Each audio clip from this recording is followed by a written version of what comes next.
Chapter 23, Oliver. Lynn texted us about lunch at her house tomorrow. I'm dreading it, but I'm also glad to meet Kaylee's date before the dance.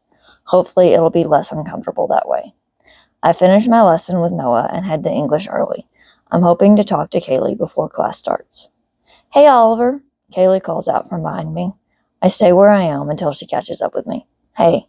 Sarah isn't bringing a date. Kaylee walks in step with me. Oh, okay. Are you coming to lunch tomorrow? Yeah, I wanted to ask you about that. Is there anything I ought to know, like a dress code or house rules or anything? Kaylee tucks a piece of hair behind her ear. Definitely no dress code. No house rules that you need to worry about. Why does that not feel like a no? Oh, nothing. We're at Lynn's house so much that her mom treats us like we're her sons too. She isn't hesitant about getting on to us. I chuckle thinking about when Tristan became part of our group and had to adjust to her mother hitting all of us. There's a reason Lynn usually doesn't invite people to her house and has her mom meet them at sporting events instead. Well, multiple reasons. I'm lost in my thoughts, and it takes a minute for me to realize that Kaylee is giving me a weird look. What's that face about? I ask. Nothing. That just sounds like a lot. Having a mom who's so involved with you and your friends. Kaylee twirls a lock of hair around her finger. I guess, I shrug. We grew up at Lynn's house, and that's how it's always been. Both my parents are workaholics, so it's nice to have an involved parent. She's always come to our games, even when we got older and Lynn wasn't playing on the same team anymore. That doesn't sound too bad. Yeah, we do have more rules than we would otherwise. Stella is way stricter than any of our parents are, and she's involved enough so there's no sneaking anything past her. But she's not your mom. It's not like she can ground you. She can't ground us or take away our phones or anything, but you've never seen her I'm very disappointed in you face. Until last year when we got our licenses, she was the one who took us to everything, and Lynn isn't allowed to hang out with anyone who would be considered a bad influence. It sounds like in a way she could ground you. That's not normal. I'll let her go in the classroom first so I can sit wherever she does. Who wants to be normal? I shrug again. I guess so. Is she involved with y'all because you're Lynn's friends? She used to be our nanny, but her involvement has gone way past that and continued even as we got older. Are you sure I don't need to dress a certain way? It sounds like Lynn's mom could audition for the Stepford Wives. I feel like she'd disapprove of my usual attire. Kaylee looks down at her ripped skinny jeans and leather jacket before sitting at a desk. Trust me, she won't care. Lynn's mom supports the idea of wearing whatever makes you happy. She's seriously great and understanding. Besides, if anything, I'm sure Mama Kingston would love the way Kaylee dresses. If you're sure. So, is your date coming with you to lunch tomorrow? I try not to sound too interested in her answer. Yeah. Kaylee looks uncomfortable with the topic change. Carter will be there. Carter? Isn't he the guy who was with you this morning? Him and Drew.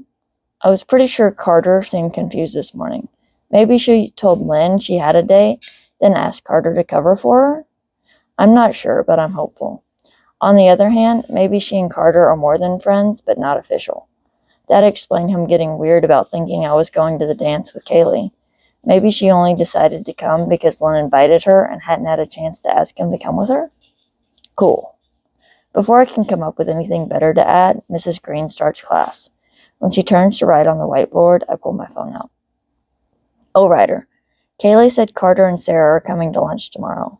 Clipero. Why are you telling me? Oh, Ryder. So you can tell Lynn. Clipero. K. Clipero. Any progress with Kaylee? Oh, Ryder. Maybe. Clipero. Maybe? Oh, Ryder. I'm not sure. I'll update you later. I put my phone away, and it seems like I got away with texting during class. I notice Kaylee's giving me a look and realize at least one person saw. I start taking notes on what Mrs. Green is saying. A piece of folded notebook paper slides onto my desk. Texting during class? I never pegged you for a rebel. Tongue sticking out emoji. I look over at Kaylee, who's smirking at me.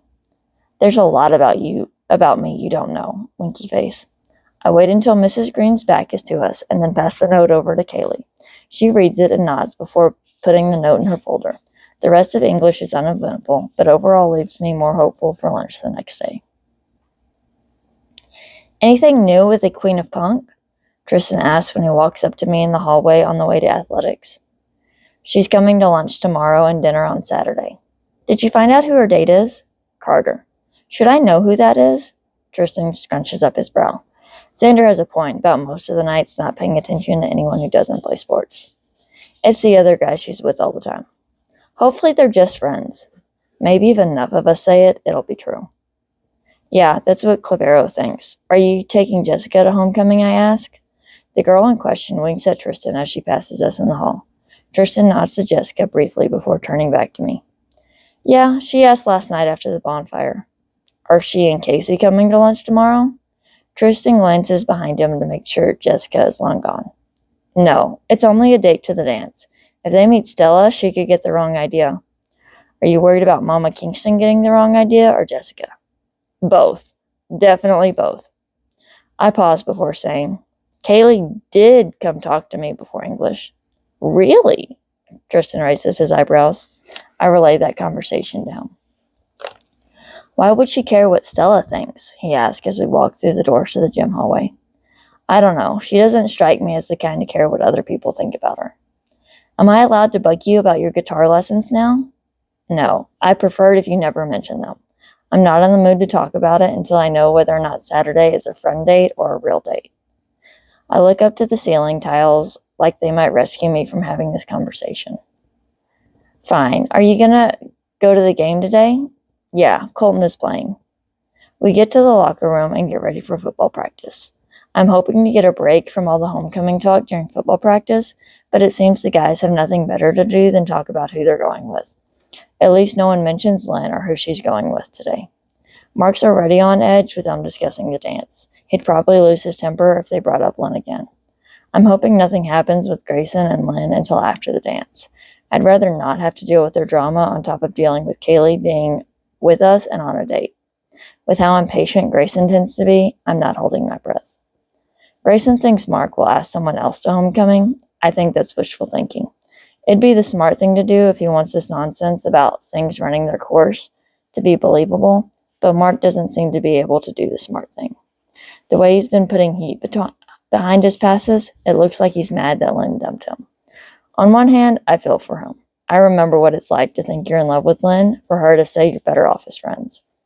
But they were barely together 2 weeks, and from what Lynn has said about their dates, he was more interested in making out or talking about himself than getting to know Lynn or seeing if they're compatible.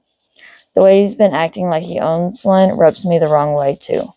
As much as it'd be good for everyone for him to move on, I pity whichever girl he sets his sights on next. The way he's acting, it seems like him and Whitney are a match made in hell. They're both clingy, possessive, and annoying. Maybe Whitney will get her wish and he'll ask her to homecoming. Then make Whitney happy and get Mark off of everyone else's back. With the way Whitney has been behaving and treating Lynn, she'd probably deserve whatever fallout would come from being Mark's rebound.